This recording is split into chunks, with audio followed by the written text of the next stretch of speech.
E ngarkuara me punë e Shtetet Bashkuar në Shqipëri, Van Horn, presidenti Trump inkurajon luftën kundër korrupsionit. Dhoma amerikane zë i besueshëm për biznesin në Shqipëri.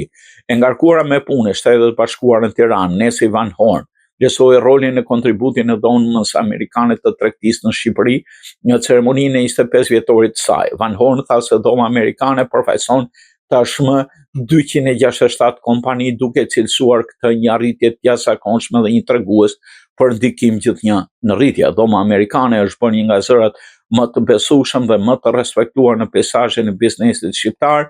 Ajo mbetet kyçe në forcimin e zërit komunitetit biznesit, u shpreh Van Horn. Ajo theksoi se avokimi i dhomës ka sjellë rezultate konkrete, duke përmendur si shembull përmirësimin e sistemit të taksimit, i cili tashmë është më i drejtë i balancuar, si dhe vendimin e Këshillit të Ministrave për tarifat e prodhimit të energjisë elektrike, që sipas saj është një hap i rëndësishëm për të hapur rrugën drejt më shumë investimeve në sektorin energjetik shqiptar. Van Horn përcolli një mesazh nga presidenti Donald Trump, duke theksuar angazhimin e tij për marrëveshje të drejta dhe një klimë të shëndetshme biznesi.